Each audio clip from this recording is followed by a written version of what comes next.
सुप्रभात प्रिय बच्चों।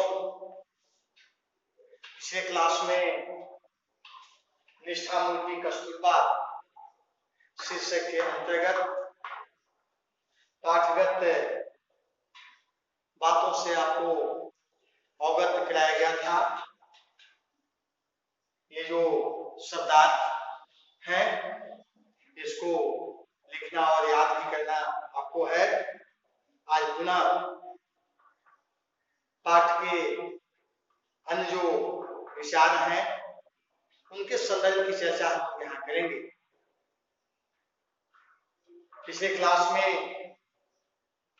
हमने कस्तूरबा की जो यथार्थ है जीवन स्वरूप कार्य थे वह किस प्रकार से बापू के जीवन में एक निरंतरता सी बहती रही, इनके संदर्भों की चर्चा उन्होंने किया था और यह भी देखा था कि कस्तूरबा वास्तव में अपने आंतरिक जो सद्गुण थे उनके कारण ही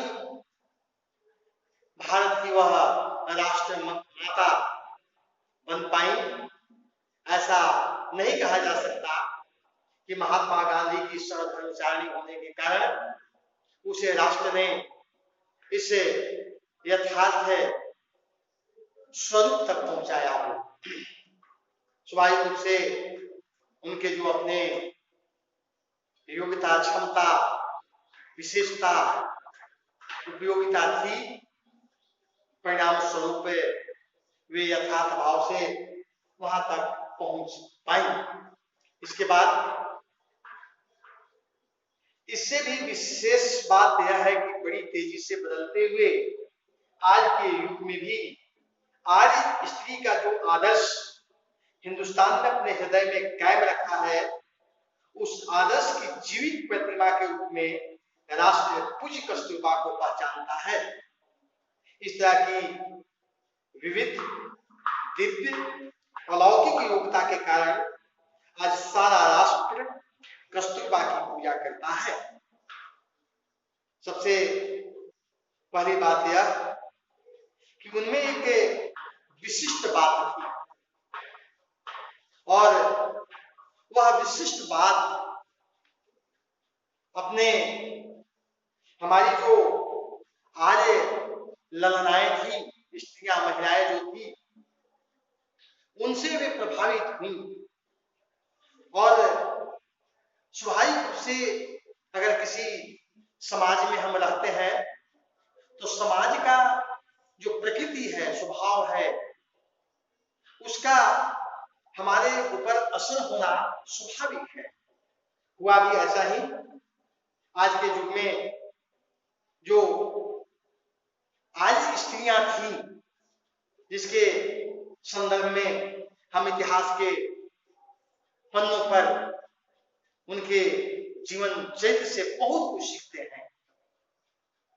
आप भारत की जो आर्य महिलाएं थी उनमें एक प्रकार का जो आंतरिक सद्गुण है वह भरा पड़ा हुआ है और उसी आंतरिक सद्गुण के कारण वह तपस्विनी बनी, त्याग का जीवन जीने के लिए प्रेरित हुई और हमारा जो पुरुष वर्ग है उसके साथ कंधे से कंधा मिलाकर इस जीवन यात्रा को वास्तव में यथार्थ गंतव्य दूरी तक पहुंचाया। हम अनेक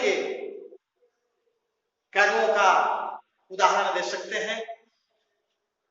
भारत में ही सती प्रथा की रूप हुई, जौहर हुआ और आत्मसम्मान के साथ यहाँ की जो महिलाएं हैं जिस प्रकार से अपने आप को विश्व के सामने प्रस्तुत करती हैं, उसका आदर्श उदाहरण अन्यत्र कहीं भी उपलब्ध नहीं है।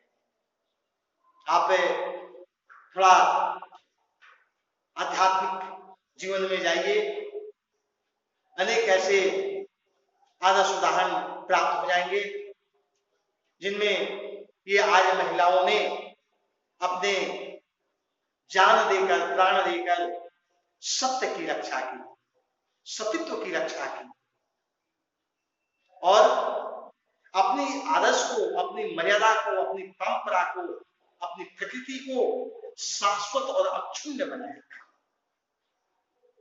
स्वाभाविक रूप से यह एक उत्कृष्ट कार्य था। हमारे दुश्मन हमारे सम्मान आबरू पर हाथ न डाले, उससे पहले प्राण की आहुति दे देना, यही तो आज स्त्री का सबसे बड़ा आदर्श है। यही तो उनके सबसे बड़ा त्याग का स्वरूप है। स्वाभाविक रूप से इससे अलग कस्तूरबा बिल्कुल नहीं थी। उस आदर्श की जीवित प्रतिमा के रूप में राष्ट्र पूज्य कस्तूरबा को पहचानता है। स्वाभाविक रूप से इन सभी श्रेणियों में यह रखने लायक कस्तूरबा थी और यही कारण है कि पूरा देश उन्हें सम्मान की दृष्टि से, आदर की दृष्टि से, आदर्श की दृष्टि से देखता है। इस तरह की विविध दिव्य अलौकिक योग्यता के कारण सारा राष्ट्र कस्तूरबा की पूजा करता है। इस प्रकार से आज महिलाओं ने अपने त्याग करके परचम को लहराया, उसी प्रकार से भारतीय स्वतंत्रता संग्राम में इसने अपने अनेक प्रकार की दिव्यता, आभा, आलोक, ऐसा आलोक जो कभी अस्त न होता हो, उससे आभा को इसने बिखेरा और ईश्वरीय जो योग्यता इनमें कूट कूट करके भरी हुई थी, उसके कारण ही आज वे राष्ट्र माता के रूप में, हमारे आदर्श के रूप में, हमारी शिष्टता के रूप में हमारे सामने है। कस्तूरबा अनपढ़ थी। हम यह भी कह सकते हैं कि उनका भाषा ज्ञान सामान्य देहाती से अधिक नहीं था। वे दक्षिण अफ्रीका में जाकर रही, इसलिए कुछ अंग्रेजी समझ लेती थी और 25-30 शब्द बोल भी लेती थी। मिस्टर एंड्रू जैसे किसी विदेशी मेहमान के घर आने पर उन शब्दों की पूंजी से वे अपना काम चला लेती थी। कभी कभी तो उनकी बातचीत से विनोद भी पैदा हो जाता था। स्वाभाविक रूप से यह एक विशिष्ट उपलब्धि ही कहा जाएगा कि वे अनपढ़ थी, लेकिन अनपढ़ होने का मतलब ये नहीं कि व्यवहारिकता की कमी थी, ज्ञान कुशलता की कमी थी, वाक्पटुता की कमी थी। ये सारे सद्गुण उनमें कूट कूट करके भरे। वह एक संपूर्ण सनातनी महिला थी और उनका जो सामान्य ज्ञान था वह भी श्रेष्ठ था, लेकिन सामान्य जो देहाती महिलाएं थी उनके जैसा ही था।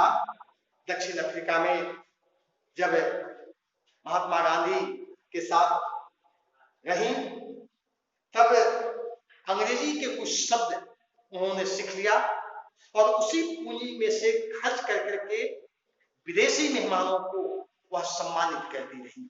यह भी एक विशिष्ट उपलब्धि के रूप में देखा जाना चाहिए, क्योंकि एक अनपढ़ अशिक्षित महिला कुछ अंग्रेजी शब्दों को सुनकर, चुनकर और किसी विदेशी मेहमान के प्रति अपना भाव व्यक्त कर सम्मानित कर पाए, तो इससे बड़ी बात और क्या हो सकती है।